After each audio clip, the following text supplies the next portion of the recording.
It is Monday, July 19th. It is 2:02 p.m. here in San Diego, California.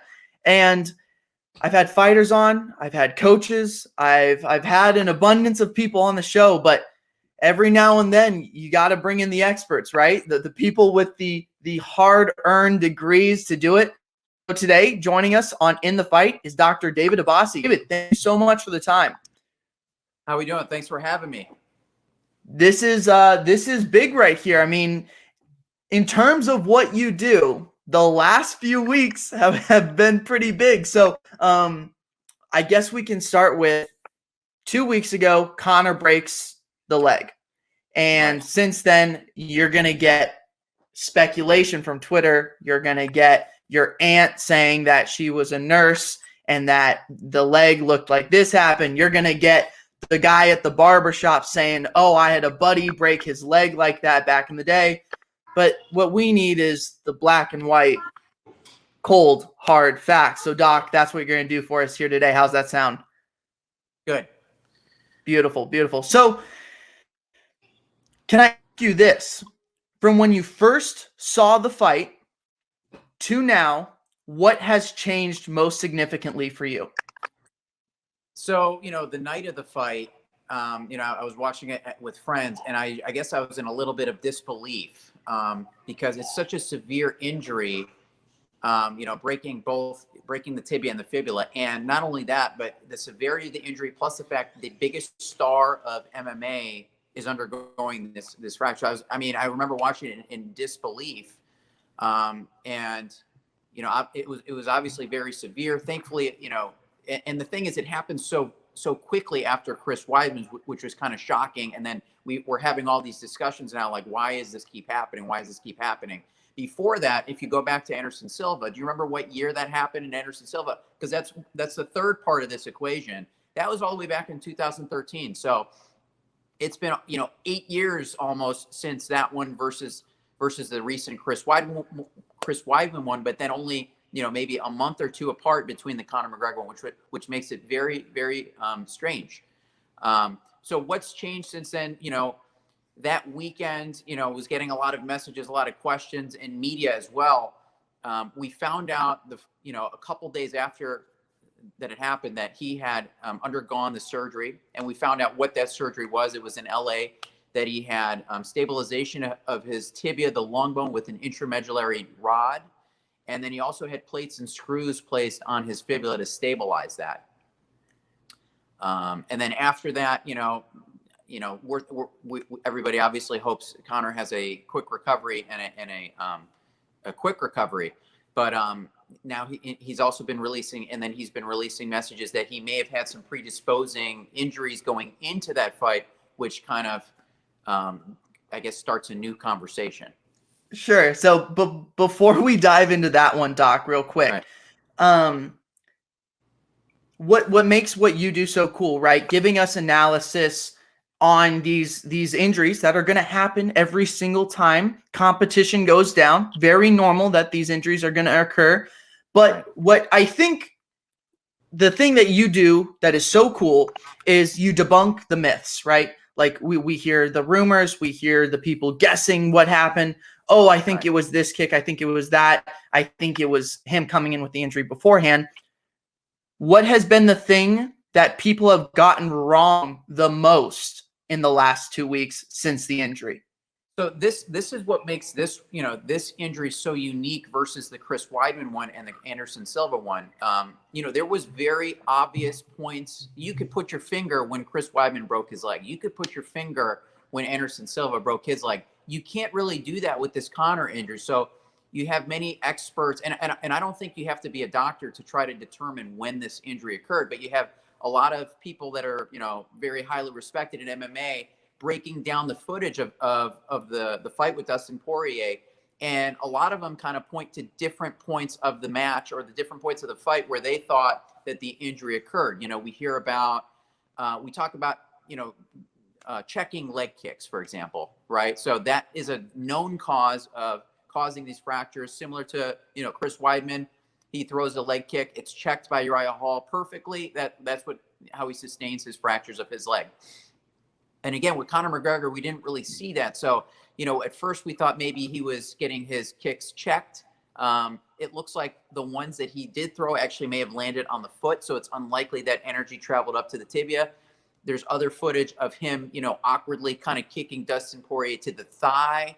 There's his coach mentions that he threw a kick that was blocked by or hits Dustin's elbow. And so people were kind of focusing on that. And then, you know, after the fight, Conor discusses and shows messages that he may have had something going into the fight, or he said he may have had stress fractures going into the fight.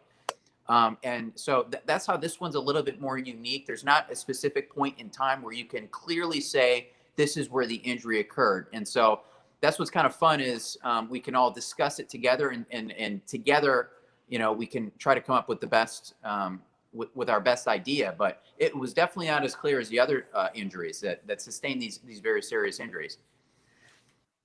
Makes total sense. You know, from a lot, at least from my side of things, the teep kick into the elbow makes the most sense. It looks like it, you know, he lands the kick, blocked by the elbow, takes a step back, and there seems to be some instability, right, in the first step.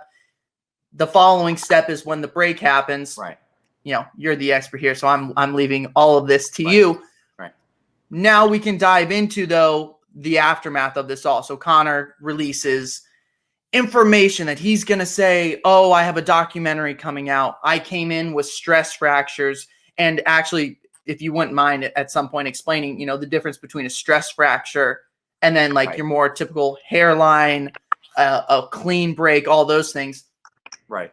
And then the other side of that conversation to the X-ray that you zoomed in on so well is, how could they get by the commission? How could they allow this to happen if this was the case?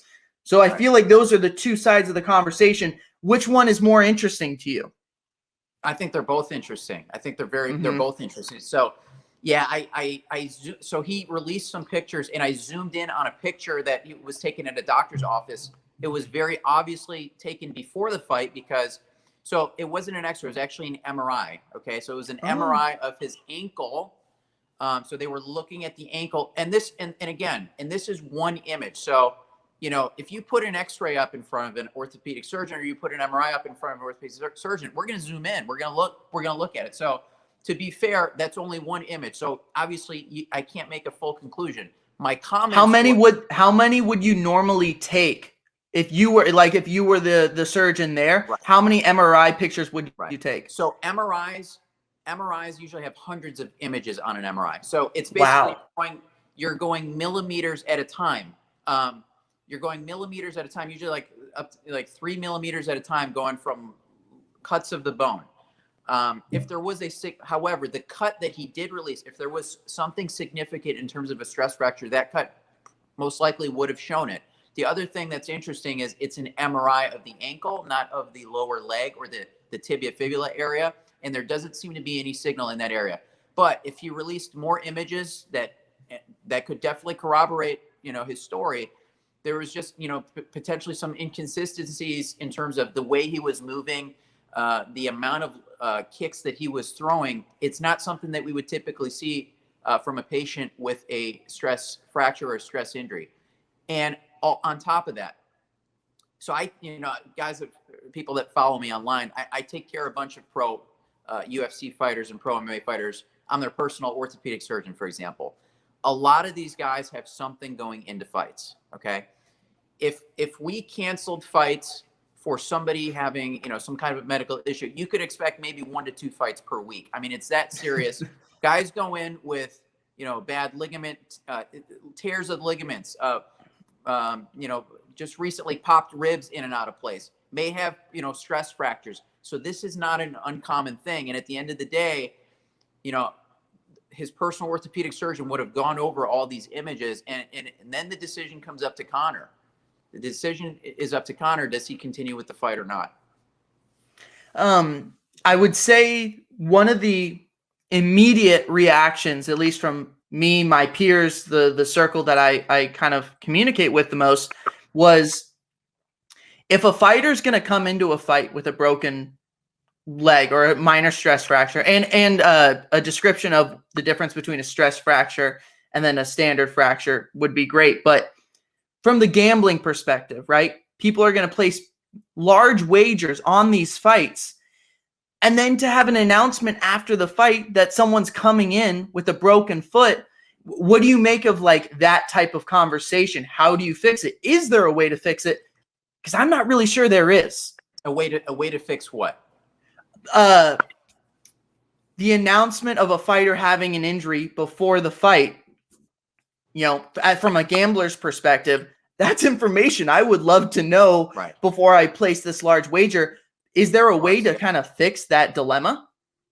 I mean, you know, taking care of these guys, we want to be very careful what kind of information gets released. We're very obviously hush hush. You never want to release a weakness to an opponent. So that's not. And obviously, doctors are bound to ethically not release that type of information. You know, we wouldn't release that type of information. And that's from a personal doctor standpoint. Now, the commission doctors are different. So going back to that question of how could a commission doctor have missed that? I'll tell you, there's almost absolutely no way they would have picked something like that up if they didn't know, if he didn't claim that on a history form, if he didn't let them know that he was seeing a doctor for a stress fracture. Look at the way Conor started that fight. Look at his movement. He's kicking with that thing. On a physical exam, there's no way you're going to pick something like that up. So the commission doctors are different than the personal orthopedic doctors. So every fighter will have their personal doctor that takes care of them. We get them, you know, we inject them, we go to surgery with them, we do MRIs on them. The commission doctors are different. They will meet the fighter the day before the fight. They'll do a history and physical. They'll listen to their lungs. They'll listen to their heart. We'll ask them questions. They would have filled out a history form claiming what, if any, injuries that they're dealing with. They'll answer personal medical history problems. Well, we might ask them, you know, do you have any orthopedic complaints? Do you have any things that I should know? And the question would be, would Conor have responded to that? And if he, for example, now what makes me kind of unique is I do both. Okay, so I'm personally an orthopedic surgeon for UFC guys, and I'm also on the Florida Commission, and I do ringside fighting. So if I was a commission guy and the guy and I'll tell you this, they don't tell you anything. If these guys they show up, they want to fight. They're not going to say, oh yeah, my arm's killing me. That's gonna start a series of more questions, right? So if they fill out a history and they claim that, yeah, I have a stress fracture, that obviously the red, you know, the alert goes off in your head, and then we're probably starting a discussion of, okay, then I need to see a clearance form from your orthopedic surgeon that you're cleared to fight. That would be the next natural step. And I think it's very unlikely that Conor or any fighter that is there to weigh in the day before the fight is going to admit what's going on medically, because then also you get back to, you don't want to release any potential weaknesses. It makes total sense. Doc, thank you for the patience in these explanations. I apologize for my lack of understanding, but I think to a lot of people, it's just jargon, right? Where like we hear these words that we don't necessarily understand. So what you do, I'm very appreciative of. Thank you for those explanations and dumbing it down for stupid people like me. Mean, it can be complicated, but there's different roles. Doctors have different roles. So the personal orthopedic surgeon is going to know everything with Conor. The guy on the commission that's examining the day before may know very little about him. He may know what Conor answers on a one-page questionnaire. So it's very different. And it's that commission doctor who's going to make that decision. Is he okay to fight tomorrow? That's all he's interested in answering. So, real quick, what is the difference between a stress fracture? Like, what is a stress fracture? Right.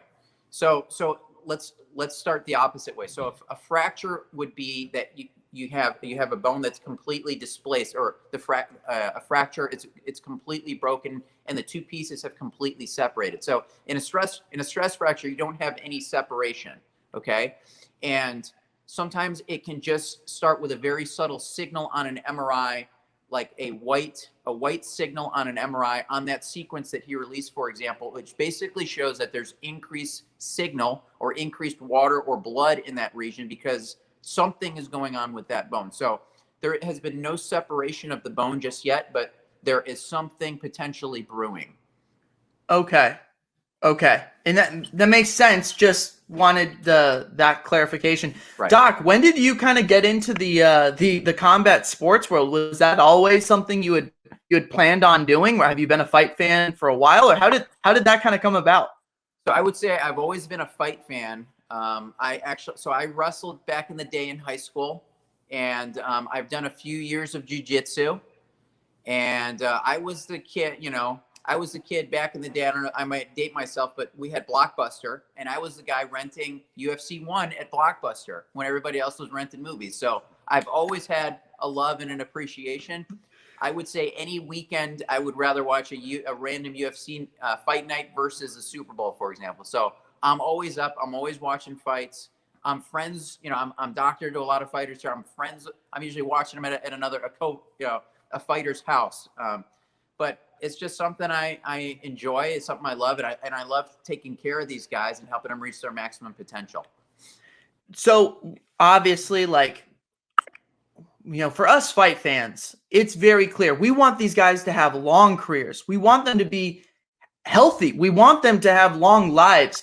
Is there a rule, or is there something that is a common occurrence right now in the fight world, in the combat sports game, that bothers you? That you said, how is this still the rule? Like, if you were in charge, if you were Dana White tomorrow, what's the first thing where you say, oh, we're changing this? It is going into place this week for the UFC.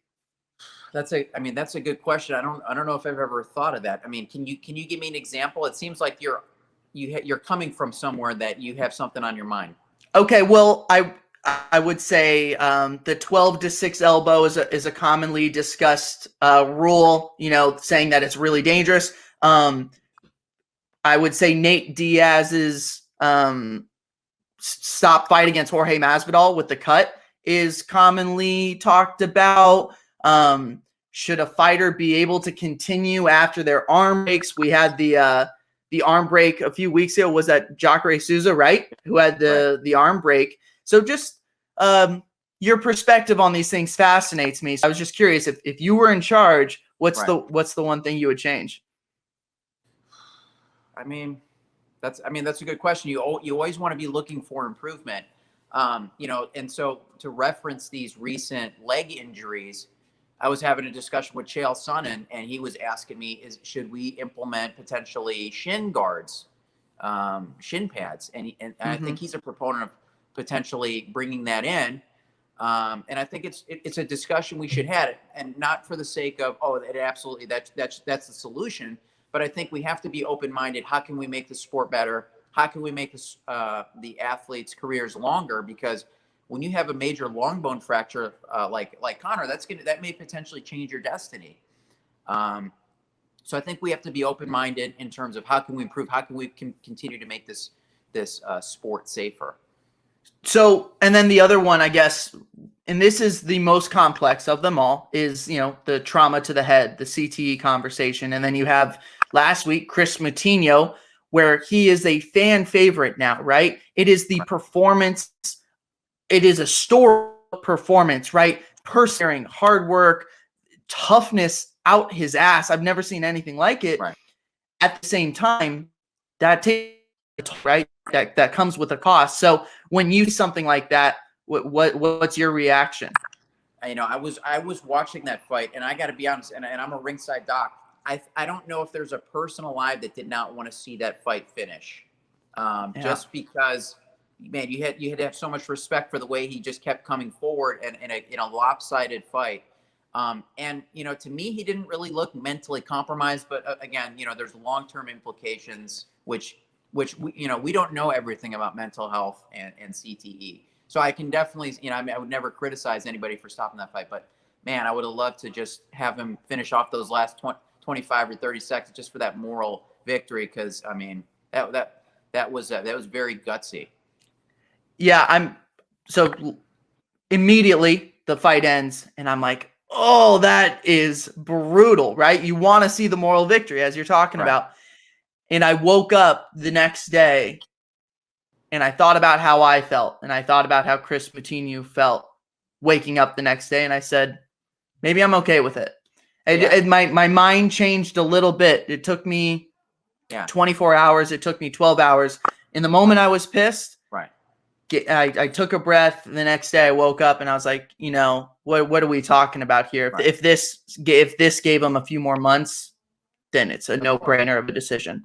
No, I mean, I get it. I mean, I think a part of all of us loves to root for the underdog, and he was a massive underdog. And really, even if it meant that moral victory, I think we were all cheering him on to try to finish that fight. But I mean, you cannot criticize the referee for stopping that fight. I mean, he was taking a lot of punishment, and so we have to think about his long-term health too. Doc, those are all the questions I got, but I'd love to have you share socials, all that stuff, where people can find you, where they can find your work, because I'm enjoying it, man.